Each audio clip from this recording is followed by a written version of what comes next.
Թռիչք դեպի աստղերը։ Պարզ չկար Մարկո անունով մի տղա կար։ Նա շատ էր սիրում նայել երկնքին, դիտել աստղերի խաղը։ Երազում էր թևեր առնել ու թռչել, հասնել նրանց աստղերից մեկի վրա, տուն շինել ու ապրել։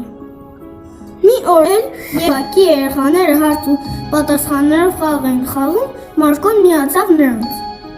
Մեկը հարց էր տալիս, մյուսները պատասխանում էին։ Ով պատասխանել չէր կարողանում, պետք է երկեր պարել արտասաներ։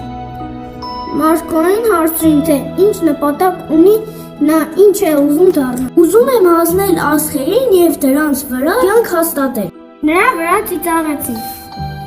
Էդ ինչ ես ասում։ Աստղերը ուր։ Դու ուր։ Երկինք է ուզում ելնել։ Դու չգիտես, որ դա հնարավոր բան չէ։ Մարկոն ոչ երկեց, ոչ պարեց, ոչ արտասանեց, լաց եղավ։ Շատ տխուր ու տրտուն վերադարձավ տուն։ Մայրը անհանգստացավ, հարցրեց, թե ինչ է տխրել։ Տղան ոչինչ չպատասխանեց ու մտավ իր սենյակ։ Ի վերջո զիջեց մորն ու ասաց.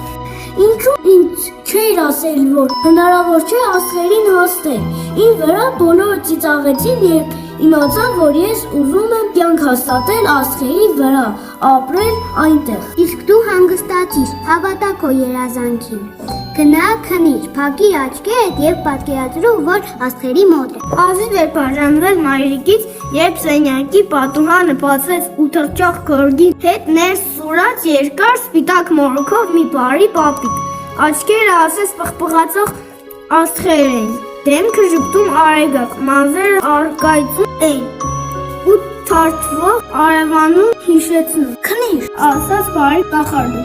Իսկ առավոտյան բարձի տակը կտնես այն բանալին, որով բացվում են աստղերի մոտ տանող բոլոր դռներ։ Երբ հրաշքը կատարվեց, տղան արթնացավ արևի առաջի շողերի հետ։ Առաջին բանը, որ տեսավ, երկրորդ ցանկության իրականացնումն էր։ Թռան մոտ կանգնած էր մի փայլուն, կարմիր լույսերը վառված բոլորովին նոր հեծանի։ Ձեռքը տարավ բարձի տակ, ժապավեններով զարդարում փաթեթ, կախարդ տատիկի ձեռքով գրված նամակում աստղերի հասնելու գաղտնիքները բացող գրքերի ցանկն էր։ Մի ոսկյա գրի շապիչ գործի։ Դու կհասնես աստղերին, տղա, այս գրիչը կախարդական ուժում։ Գրքերը բանալիներ են, հրաշագործ ուժով քո դեմ բոլոր դռները կբանան։ Իսկ հիմա ցտեսություն։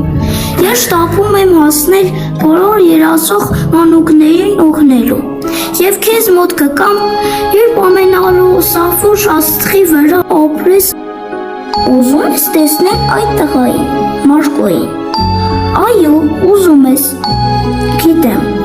Ուրեմն նրան որոնիր դպրոցների և բուհերի փորձասենյակներում, գրապահոցներում ու թանգարանների սրաներում,